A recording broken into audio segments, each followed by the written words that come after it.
we already discussed elements of constitution, Indian constitution, and historical background. So we have discussed making of constitution, sources of constitution, and preamble of the constitution. Now today's topic is salient features of Indian constitution. What are the features? Why it is needed? So every Indian constitution is a unique constitution.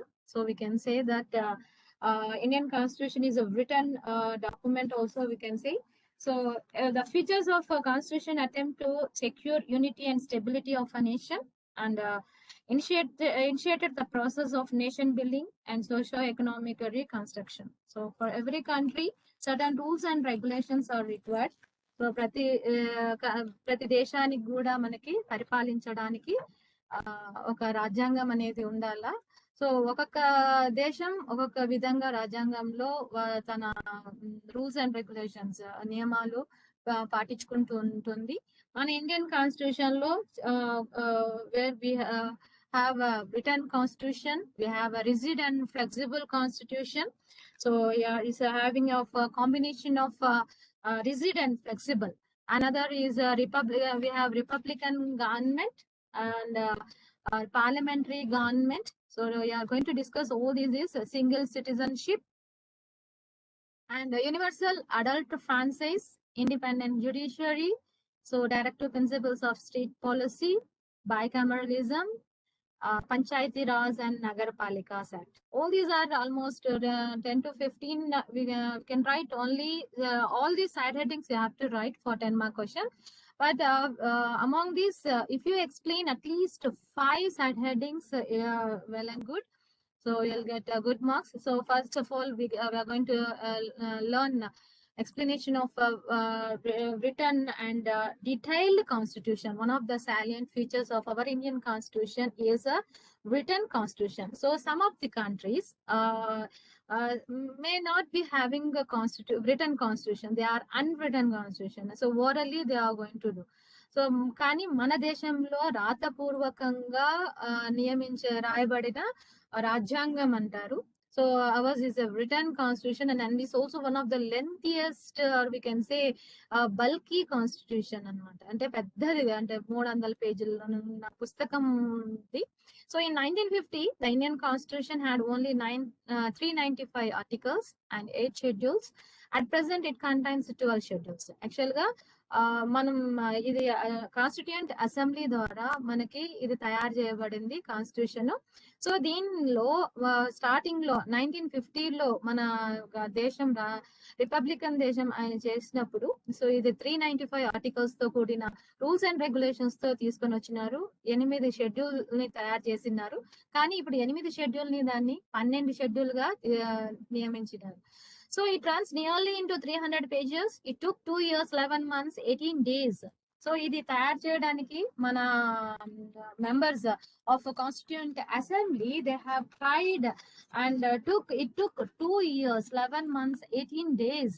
So ఇది అంతా దాన్ని తయారు చేసుకోవడానికి it was drafted, debated and enacted by the constituent assembly in India. So ఈ 2 సంవత్సరాలు, దాదాపు 3 సంవత్సరాలు దీన్ని తయారు చేయడానికి మన కాన్స్టిట్యూషన్, మన భారతదేశం ఒక రాజ్యాంగాన్ని తయారు చేయడానికి ఇన్ని రోజులు పట్టింది. So next we are going to learn about ours is a combination of rigidity and flexible. So rigid అంటే చాలా స్ట్రిక్ట్, ఫ్లెక్సిబుల్ అంటే చాలా లూజ్ గా ఉంటుంది. సో ఇక్కడ Indian constitution can be amended. Amend అంటే మార్చడం అన్నమాట. మన ఒక రూల్స్ అండ్ రెగ్యులేషన్స్ ని భారతదేశ రాజ్యాంగం ఒకసారి రాతపూర్వకంగా ఒక రూల్స్ అండ్ రెగ్యులేషన్స్ పెట్టిన తర్వాత దాన్ని మార్చడానికి మనకి కొన్ని నియమాలు అనేది ఉంటాయి. ఆ నియమాలలో కొన్ని చాలా స్ట్రిక్ట్ గా రూల్స్ ఫాలో అవుతుంది, కొన్ని చోట్ల చాలా లిబరల్ గా ఉంటుంది. So ours is a combination of rigidity and flexible constitution. So the Union Parliament can amend some provisions of the constitution by simple majority, like formation of new states, changing of boundaries of states, rules regarding single citizenship. So ఇవి కొన్ని మనకి ఈజీగా తక్కువ సమయంలోనే మనకి ఇదే మార్చుకోవచ్చు అన్నమాట. Some other provisions required a special majority method of 2/3 majority in both the houses of parliament and approval of at least 50% of a state legislature that is rigid in nature. అంటే ఏంటంటే ఇక్కడ మనకి మెజారిటీ ఒక house, మనకి parliament అనేది 2 houses ఉంటాయి, Lok Sabha and Rajya Sabha, that is upper house and lower house. So వీళ్ళలో ఇక్కడ 2/3 మెజారిటీ, ముక్కాలు భాగం వాళ్ళు అప్రూవల్ చేస్తే గాని దాంట్లో మనకి ఆ రూల్స్ ని మార్చలేము. So another provision related to the fundamental rights and directive principles can be amended by 2/3 majority method in the parliament. So ఇక్కడ ఇది ఏంటి, మరి సింపుల్ గా 2/3 పార్లమెంట్ ఒక్కటే 2/3 మెజారిటీ ఉంటే సరిపోతుంది అనమాట. సో ఇక్కడ ఈ 3 రకాలుగా ఉన్నాయి. ఒకటి సింపుల్ గా వెళ్ళిపోతుంది, ఇంకొకటి కొంచెం రిజిడ్ గా ఉంటుంది. కొన్ని ఎంత రిజిడ్ అంటే you have to need ratification of 50% state legislature. So what do you mean by state legislature? అంటే పార్లమెంట్ తో పాటు ప్రతి రాష్ట్రంలో ఎన్ని రాష్ట్రాలు ఉంటే అన్ని రాష్ట్రాలు అట్లీస్ట్ 50%. సో దాంట్లో నుంచి సగం స్టేట్ లెజిస్లేచర్స్, అసెంబ్లీలు మనకి అప్రూవల్ ఇవ్వాలి. అప్పుడే మనకి ఒక రూల్స్ అనేది మారుతా ఉంటాయి. So next we are going to learn about Republican government. So republic అంటే ఏంటంటే head of the institution is going to be elected. ఆ హెడ్ అంటే భారతదేశంలో ఇంతకుముందు రాజులు రాణులు ఉండేవారు. సో వాళ్ళని దేశం యొక్క ముఖ్య అతిథులుగా, ముఖ్య ఆఫీసర్స్ లా అనేవాళ్ళు. Now our country has become a Republican government. అంటే public offices are open to all eligible citizens and there is no place for hereditary principle. అంటే ఏంటి, ఇంతకుముందు ఇప్పుడు బ్రిటిష్ రాజ్యంలో రాణి క్వీన్ ఎలిజిబుల్ ఉంది, వాళ్ళ వంశీకులే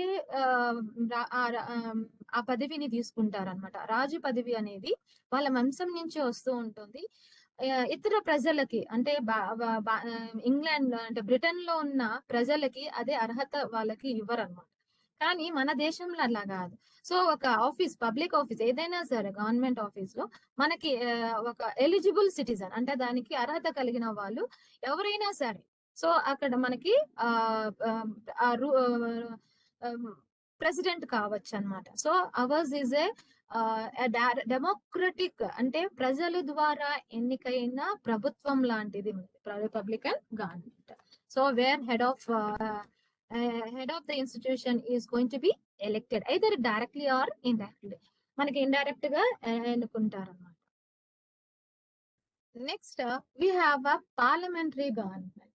పార్లమెంటరీ గవర్నమెంట్ అనగానే మన ఇండియన్ కాన్స్టిట్యూషన్ లో ఇంకొక రూల్ ఏం తీసుకొని వచ్చారంటే, so we have 2 types of governments, that is central level and the state level government. So మనకి కేంద్ర ప్రభుత్వం, రాష్ట్ర ప్రభుత్వం అనేది ఇంట్రొడ్యూస్ చేశారనమాట. సో పార్లమెంటరీ సిస్టమ్ అనేది రెండుగా డివైడ్ అయింది, central government and state government. So these in the parliamentary system of government we have 2 types of executive heads, that is real executive and nominal executive. ఎలా చెప్తారంటే real executive గా అయితే prime minister is going to be, మన భారతదేశంలో ఇద్దరు ఉంటారు. So prime minister, president. So president is the constitutional head and prime minister is real head. We can say real అంటే ప్రజల ద్వారా ఎన్నికైతారు, అతనికి ఎక్కువ పవర్స్ ఉంటాయి. Nominal head is a president, he to have more powers but is all decisions are taken by the prime minister but approved by the president. So president పేరు పైనే ఏదైనా సరే గవర్నమెంట్ ఆర్డర్ అనేది ఫామ్ అవుతుంది. Anyhow we have parliamentary government అనగానే so Indian constitution ఏం introduce చేసిందంటే parliamentary system of government at the central level and state level. So ఇక్కడ ఇద్దరు ఎగ్జిక్యూటివ్స్ ఉంటారు. మనకి మన ఇండియా మనకి అమెరికా తీసుకున్నామంటే అక్కడ ప్రెసిడెన్షియల్ ఫార్మ్ ఆఫ్ గవర్నమెంట్ అంట. సో అక్కడ ఒక్క ఎగ్జిక్యూటివ్ నే ఉంటాడు, whole and sole control by the president of America only, no other prime minister other things. So అలాగా మన కంట్రీలో ఇద్దరు హెడ్స్ ఉంటారు, సో టూ హెడ్స్ ఉన్న కంట్రీని పార్లమెంటరీ గవర్నమెంట్ అంటారు. దట్ ఈస్ టూ గవర్నమెంట్స్ ఉంటాయి, central government and state government. And two heads కూడా ఉంటాయి. టూ హెడ్స్ అంటే real head and nominal head. Prime minister ఒకరు, ప్రెసిడెంట్ ఒకరు అనేది ఉంటుంది. And next feature of our Indian constitution is single citizenship. మన భారతదేశంలో ఎక్కడైనా పుట్టిని పెరిగిని అంటే ఎక్కడైనా సరే, whoever has taken birth and resides in our country, they have single citizen, they belongs to India. So Constitution of India conferred single citizenship to all these persons who born in India or who reside in India for a specific period. So మన అమెరికాకి వెళ్ళామంటే dual citizenship ఉంటుంది. కొన్ని దేశాల్లో dual citizen అంటే కేంద్ర ప్రభుత్వంలో America ఒక సిటిజన్షిప్ ఉండాలా, తర్వాత వాళ్ళ ఏ రాష్ట్రంలో ఉంటారో ఆ రాష్ట్రం ఒక సిటిజన్షిప్ ఉండాలా. మనకు అలా లేదు. మన ఇండియాలో ఏ కోణం, whether you taken birth in the northern part of India, southern states or wherever in the country, so you belongs to citizen of India. So only ఒక citizenship అనేది ఉంటది. So now example you go Aadhaar card. So Aadhaar card ఏంటి identify చేస్తదంటే it is eligible to that you are eligible citizen of a country. మన country ఒక citizenship కలిగిన వాడు అనేది ఆధార్ కార్డ్ మనకి చెప్తుంది అనమాట. సో మన ఇండియన్ కాన్స్టిట్యూషన్ లో ఏం చెప్పిందంటే సింగిల్ సిటిజన్షిప్, పౌరతత్వం ఒక పౌరతత్వమే ఉంటుంది. Next we have universal adult franchise. అంటే ఇక్కడ యూనివర్సల్ అంటే what we call as irrespective of everyone, all are adult. అంటే ఎవరిని అడల్ట్ అంటారు? 18 years ఉన్న వాళ్ళని, 18 years దాటిన వాళ్ళని అడల్ట్ అంటారు మన దాంట్లో. మేజర్, మైనర్ అంటారు. మైనర్ అంటే 18 years లోపల ఉన్న వాళ్ళు, మేజర్ బై 8, అడల్ట్ అనే వాళ్ళు 18 years వాళ్ళు ఉంటారు. ఫ్రాన్సైజ్ అంటే రైట్ టు ఓట్. సో ఇది రైట్ టు ఓట్ అనేది మన కంట్రీలో compare to other countries they got very slowly, one by one. అంటే ఓన్లీ రిచ్ పీపుల్ కి ఇచ్చేవాళ్ళు, తర్వాత నోబుల్స్, క్లర్జీ పర్సన్స్, వాళ్ళ ఫ్యామిలీస్, హై క్లాస్ ఫ్యామిలీస్, తర్వాత ట్యాక్స్ పేయర్స్, ఇలాంటి వాళ్ళకు రైట్ టు ఓట్ ఇచ్చేవాళ్ళు అనమాట. ఏదన్నా ఒక రూల్ పాస్ చేయాలంటే వాళ్ళ లీడర్స్ ని ఎన్నుకోవాలంటే ఓన్లీ ప్రాపర్టీ ట్యాక్స్ కట్టిన వాళ్ళు, హై క్లాస్ ఫ్యామిలీలో ఉన్న వాళ్ళు, వాళ్ళకే పర్మిషన్ ఇచ్చేవాళ్ళు అనమాట. కానీ మన కంట్రీ ఏం చేసిందంటే ప్రతి ఒక్కరికి, ఎవరైతే ఇంతకుముందు 21 years ఉన్నింది, దాన్ని ఇంకా రెడ్యూస్ చేస్తూ 18 years ని అర్హత చేసింది అనమాట. So Indian Constitution granted universal adult franchise to all adult citizens. And according to it, all Indian citizens of 18 years age will enjoy right to vote without any discrimination of caste, race, religion, gender, wealth and so on. అంటే వాళ్ళ మనకి either it is poor or rich or any caste or any race, ఏదైనా gender, female, male. ఇంకొకటి మనకి మిగతా కంట్రీలతో పోలిస్తే గన female కి చాలా లేట్ గా వచ్చింది అనమాట. మన కంట్రీనే first country where it allowed everyone to participate. అంటే ప్రతి ఒక్కరికి, అంటే మేల్, ఫీమేల్, ఏ క్యాస్ట్, ఏ రిలీజన్, ఎలాంటిది కూడా మనకి డిస్క్రిమినేషన్ లేకుండా ప్రతి ఒక్కరికి రైట్ టు ఓట్ అనేది హక్కు ఇచ్చినారనమాట. సో మనం ఏ ఎలక్షన్ అయినా సరే, ఎక్కడైనా సరే మన అర్హత అనేది ఉంటుంది. So ours is a next one of the feature of Indian Constitution is universal adult franchise. So ఇది మనకి ఇది 2 mark క్వశ్చన్ కూడా వస్తూ ఉంటుంది. సో మనకి 10 mark question, 5 marks question, 2 mark questions ఉంటుంది. సో 10 mark క్వశ్చన్ లో ఈ సైడ్ హెడ్డింగ్స్ లోనే మనకి 2 mark క్వశ్చన్స్ లో ఇది టాపిక్, ఈ 2 lines రాసినా కూడా మనకి 2 marks ఖచ్చితంగా వస్తుంది. సో ఇది very important. Universal adult franchise అనేది మనకి ఎక్కువగా క్వశ్చన్ మనకి అడుగుతూ ఉంటాడు అనమాట. So next is independent judiciary. So independent జ్యుడిషియరీలో జ్యుడిషియరీ సిస్టమ్ అంటే ఏంటి? న్యాయ వ్యవస్థ అనమాట. So in our country, we have a judiciary department. Apex court is a Supreme Court, and at a state level, it is the high court. So manaki courts ఉన్నాయి, high court and the supreme court. High court మన ప్రతి ఒక్క రాష్ట్రానికి are 2-3 రాష్ట్రాలు కలిపి ఒక high court గాని ఉంటుంది. అండ్ మన మన భారతదేశానికి మొత్తానికి ఒక సుప్రీం కోర్ట్ అనేది అతిపెద్ద కోర్ట్ అంటారు. సో మనకి న్యాయ వ్యవస్థ అనేది మొత్తం ఇండియా మొత్తం ఒకటే ఉంటుంది. మనం ఎక్కడైనా సరే కేసు ఫైల్ చేసుకోవచ్చు. మనకి ఇది జుడిషియరీ అనేది మనకి 3 ఆర్గాన్స్ ఆఫ్ అ గవర్నమెంట్ ఉంది. What are the 3 organs of a government means we have legislature, executive and judiciary అన్నమాట. సో ఈ 3 organs of government are the plays an important role in the administration of the country. మన భారతదేశంలో మనకి 3 విభాగాల్లో divide అయి ఉంది: legislature, executive and judiciary. So ఈ legislature and executive అనేటివి ఈ జ్యుడిషియరీకి భిన్నంగా ఉంటాయి. అంటే ఎవరి తనకి ఎగ్జిక్యూటివ్ హెడ్ అన్నమాట, లెజిస్లేటివ్ తనంతకు తను హెడ్. జ్యుడిషియరీ కూడా ఈ ఇద్దరు ఎవరు కూడా దానిపైన జోక్యం చేసుకోకూడదు అన్నమాట. సో ఇక్కడ constitution of India provided independent and integrated judiciary for India. అంటే ఏంటి? According to supreme court and high court in India independently without fear or favour to executive legislative organs. అంటే ఎవరి భయంతో గాని ఎవరితో ఫేవర్ తో గాని ఇది పనిచేయదన్నమాట. సో తనంతకు తాను ఇండిపెండెంట్ గా స్వతహాగా డెసిషన్ తీసుకుంటే అర్హత జ్యుడిషియరీ డిపార్ట్మెంట్ కి మన కాన్స్టిట్యూషన్ ఇచ్చిందనమాట. మన రాజ్యాంగంలో న్యాయ వ్యవస్థకు ఒక స్వతంత్రంగా తను అంతకు తాను డెసిషన్స్, రూల్స్ అండ్ రెగ్యులేషన్స్ ని ఇంప్లిమెంట్ చేసేటట్టుగా ఎవరి పైన అంటే దబాయించడం గాని ఆర్ ఫేవర్ చేయడం గాని అలాంటివి లేకుండా చేసేటట్టుగా మనకి అధికారం అనేది రాజ్యాంగంలో ఉందన్నమాట. So independent judiciary where a country Supreme Court and the High Court is going to take independent decisions with irrespective of executive or legislative organs. వీళ్ళ ఒక ఒత్తిడి లేకుండానే తీసుకుంటుంది. Next we have directive principles of state policy.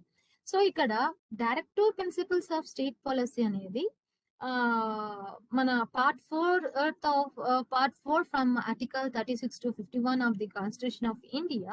This deals with the directive principles of state policy. So these principles taken from Irish Constitution. So ఇది రాజ్యాంగంలో ఇది ఎందుకు తీసుకొని వచ్చారంటే, ఎప్పుడైతే మన కంట్రీలో ఎక్కువగా ఫండ్ ఉంటే ప్రజలకు సహాయం, వెల్ఫేర్ యాక్టివిటీస్ పైన తీసుకుంటే అంటే గాంధీయన్ ప్రిన్సిపల్స్ కానీ వెల్ఫేర్ స్కీమ్స్ కానీ కొన్ని స్కీమ్ ప్రిన్సిపల్స్ ని తీసుకొని రావడానికి ఇది తీసుకొని వచ్చారన్నమాట. So that they include certain programmes like provision of employment opportunities for the people, fair distribution of wealth, equal pay for equal work. అంటే ఇది డైరెక్షన్స్ ఇస్తుంది అనమాట గవర్నమెంట్ కి ఏ విధంగా పని చేసుకోవాలా. సో ఉన్న ఫండ్ లో నుంచి ఎంప్లాయ్మెంట్ ఆపర్చునిటీస్ ప్రతి ఒక్కరికి అవకాశం ఇచ్చేటట్టుగా, తర్వాత ఉన్న సంపద ప్రతి ఒక్కరికి డిస్ట్రిబ్యూట్ చేసే విధంగా, ప్రతి equal pay for equal work, ఎంత పని చేస్తే అంటే సమానమైన వర్క్ ఇవ్వాలా అనేది ఇచ్చారన్నమాట. సో ఇది డైరెక్షన్స్ ఇస్తుంది అనమాట. స్టేట్ పాలసీ ఎలా చేయాలా, గవర్నమెంట్ ఎలా ఉండాలా. Similarly unemployment relief, old age pensions, protection against ill health, protection of wildlife, etc. are also mentioned in these principles. So ఈ డైరెక్టివ్ ప్రిన్సిపల్స్ ఆఫ్ స్టేట్ పాలసీలో మనకి కొన్ని అన్ఎంప్లాయ్మెంట్ రిలీఫ్ అంటారు. అంటే ఇప్పుడు ఉద్యోగం లేని వాళ్ళకి కొన్ని స్కీమ్స్ ఇస్తూ డబ్బు పరంగా కానీ 2,000 3,000 ఇస్తున్నారు. ఇంకొకటి వాళ్ళకి ఏదైనా ఆపర్చునిటీస్ ఇవ్వడం కానీ, ఓల్డ్ ఏజ్ పెన్షన్స్ అంటే 55-60 ఏళ్ళు దాటిన వాళ్ళకి పెన్షన్ రూపంలో మన స్టేట్ గవర్నమెంట్ ఇస్తుంది. అలాగే సెంట్రల్ గవర్నమెంట్ కూడా మనకి ఇస్తూ ఉంటుంది అనమాట. కొన్ని స్కీమ్స్ పెట్టారనమాట.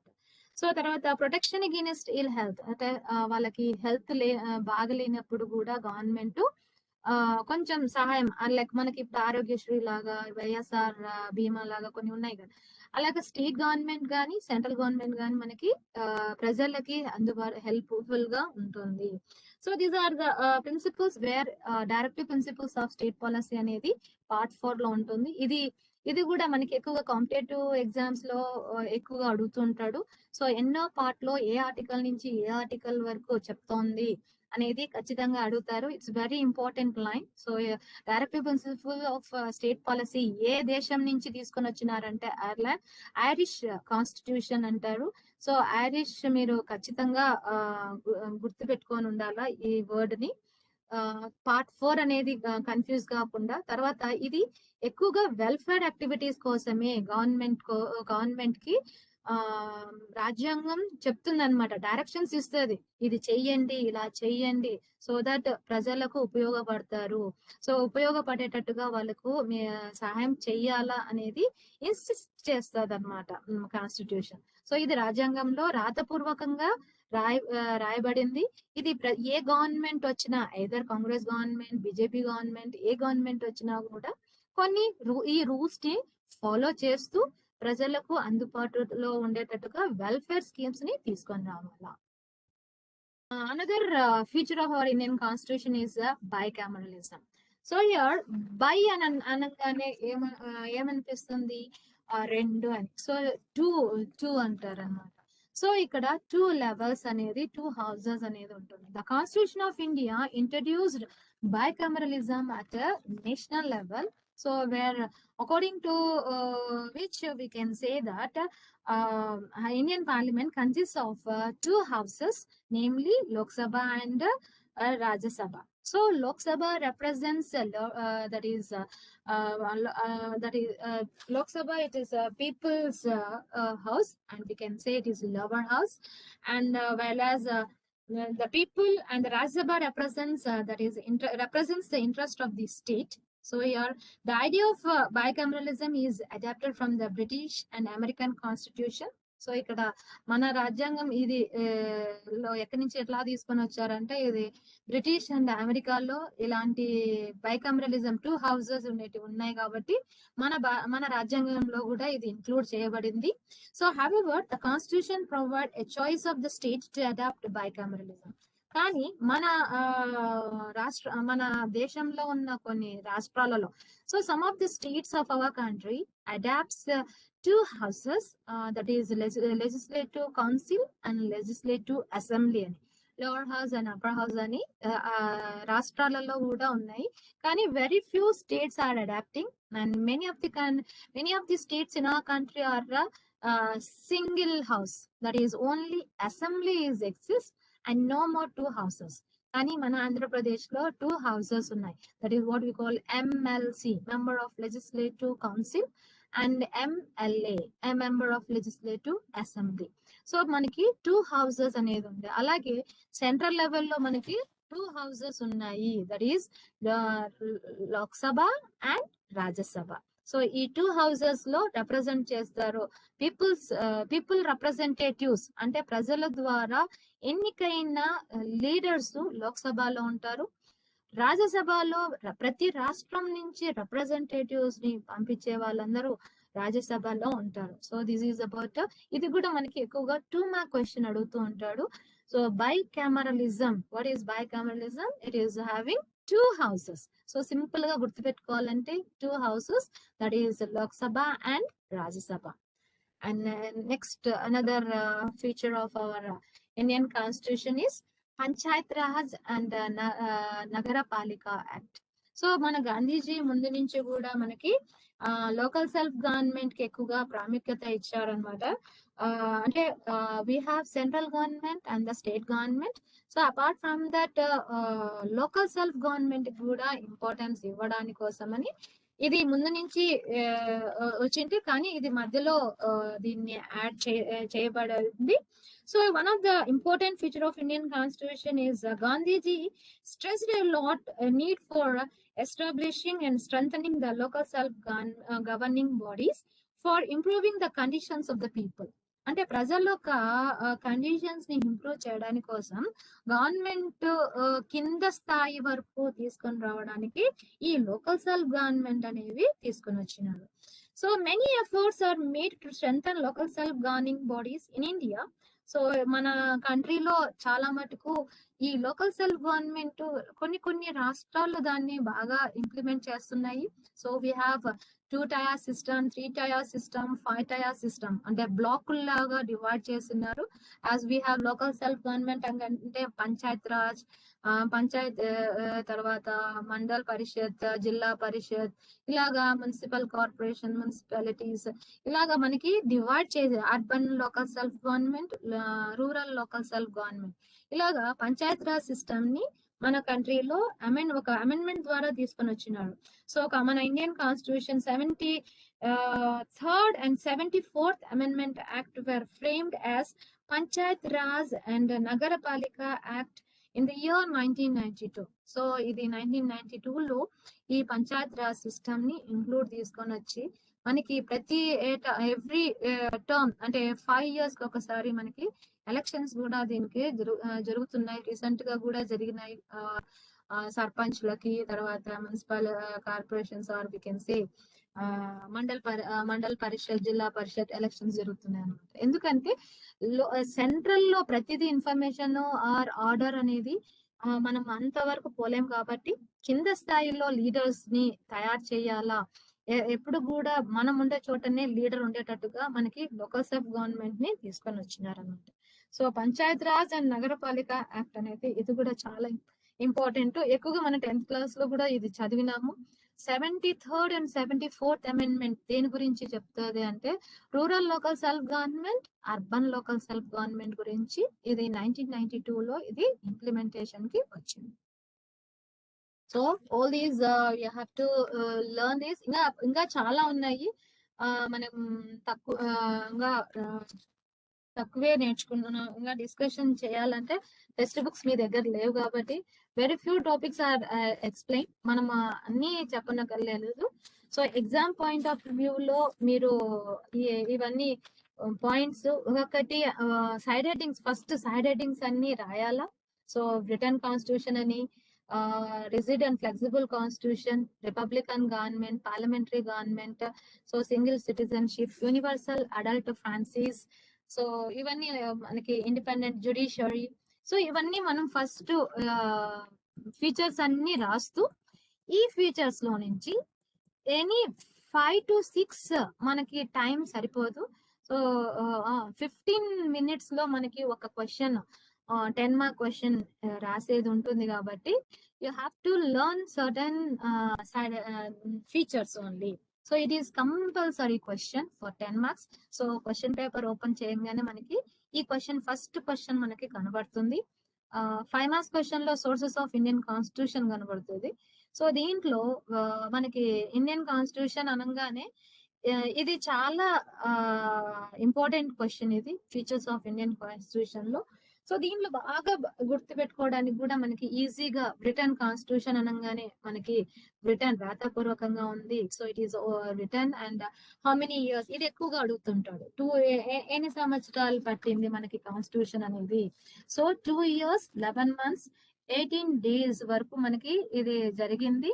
సో ఇది డ్రాఫ్ట్ అంటే దీన్ని తయారు చేసి అమల్లోకి అంటే ఎన్ఫోర్స్ చేయడానికి, ఇంప్లిమెంట్ చేయడానికి ఎంత సమయం పట్టింది అనే దానిపైన బ్రిటన్ కాన్స్టిట్యూషన్ గురించి రాస్తారన్నమాట. సో రిజిడ్ అండ్ ఫ్లెక్సిబుల్ అనేది స్ట్రిక్ట్ అండ్ చాలా లూజ్ గా ఉంటుంది. సో రిజిడ్ అంటే చాలా స్ట్రిక్ట్.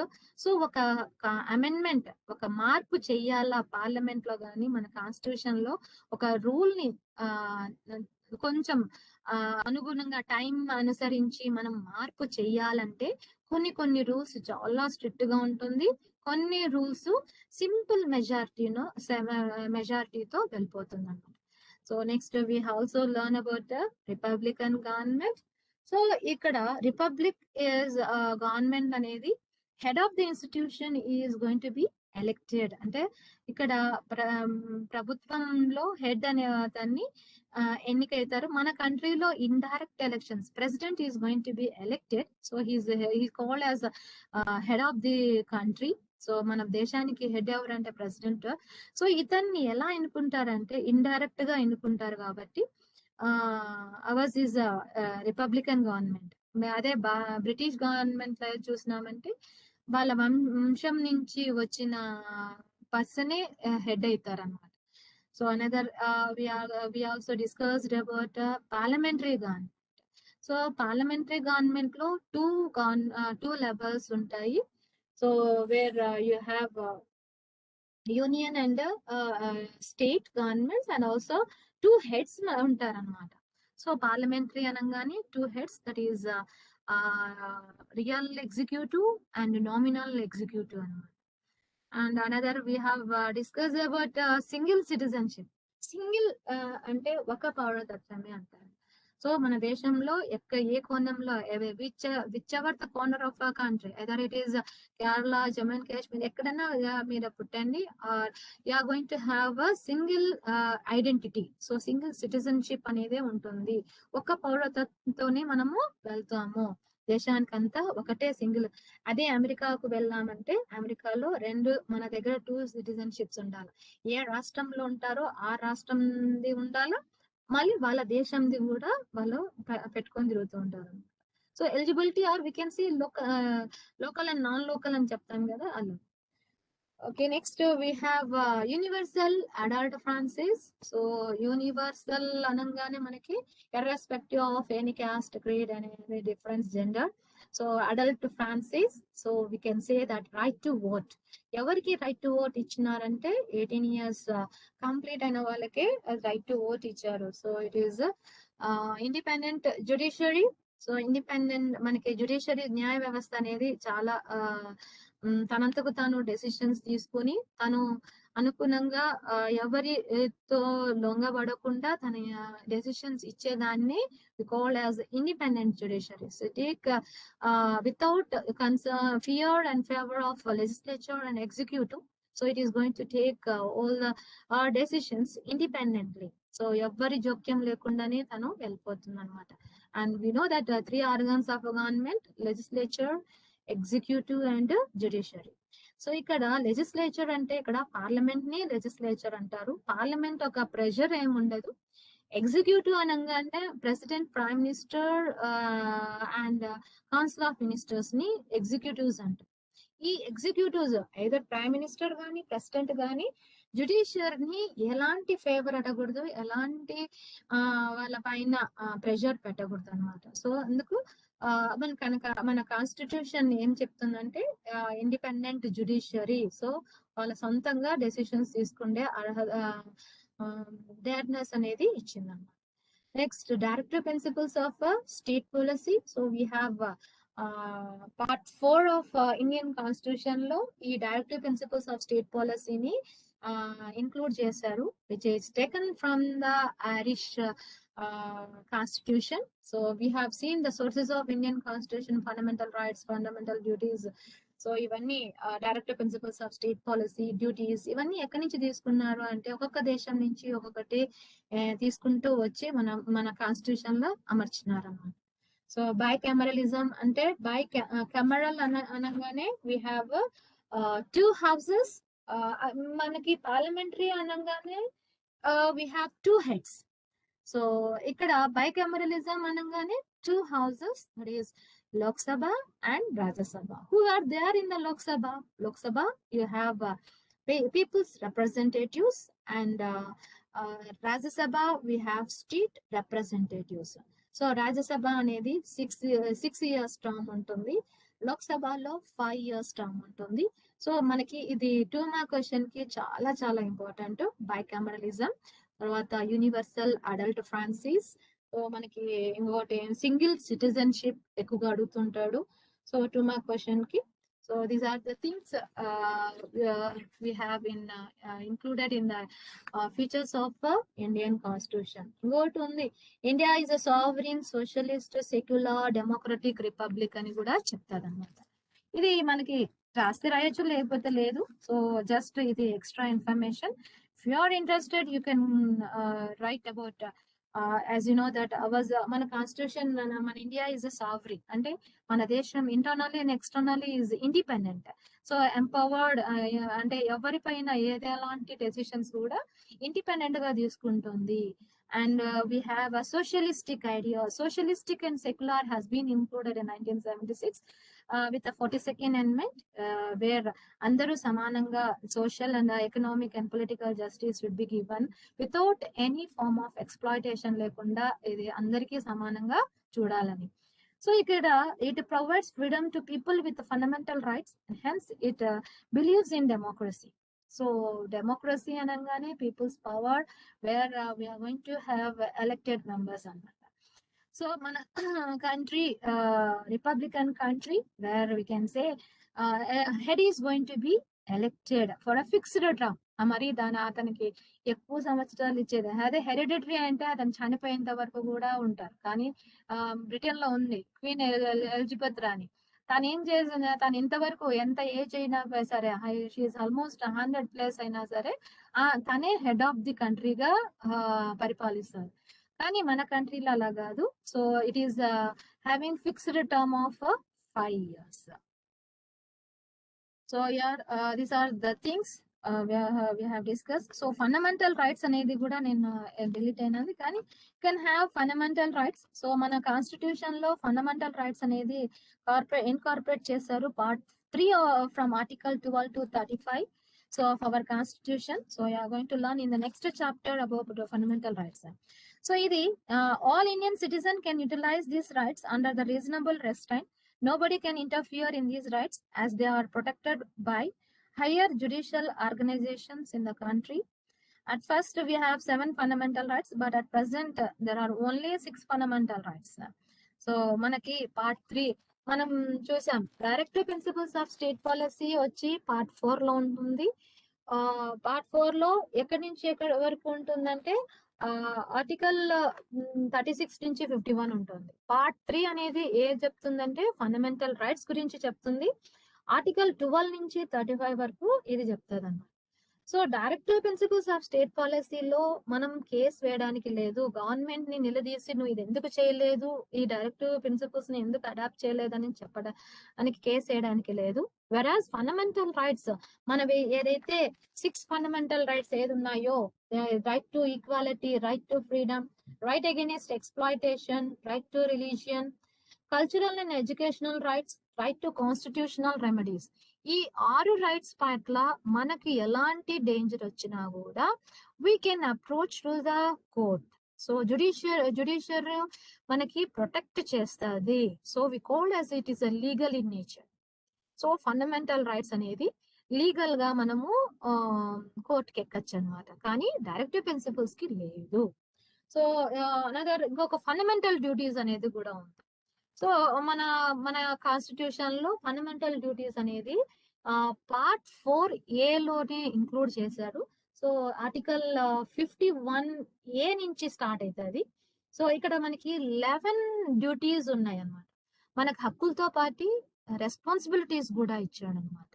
సో ఏంటి రెస్పాన్సిబిలిటీస్ అంటే, you have to respect constitution, national flag, national anthem, safeguarding public property. So should not do violence. So it is promote the responsible behavior among the citizens. ప్రజల యొక్క behaviour ని సర్దు చేసుకోవడానికి కోసమని మనకి కొన్ని duties కూడా ఇవ్వబడినాయి మన కాన్స్టిట్యూషన్ లో. So this is another feature of Indian constitution. Another is a special provision has been relating to the scheduled castes and scheduled tribes. So మనకి కొన్ని ఇచ్చారు certain specific directives for the development of scheduled castes and scheduled tribes, so that it enables the union and the state government to take suitable measures for improvement of backward classes through setting up independent commissions. So మనకి schedule caste and schedule tribe కోసం కూడా special provision అనేది provide చేశారు for backward classes, for uplifting of backward classes, so that we can have a certain commissions, so that committees ni తయారు చేసి వాళ్ళకి development చేయడానికి ఏమేం చేస్తే బాగుంటుంది అనేది పాయింట్స్ పైన డిస్కషన్ జరుగుతుంది. So these are many are there, 25 features are there. So you just have at least 10, you can have 10 side headings. Among these 10, if you learn, if you go to for writing of exam, you will remember only 6 to 8. So ఈ 68 రాసినా కూడా మనకి 10 out of 10 you can get maximum 8 marks మనకి ఈజీగా రావచ్చు అనమాట.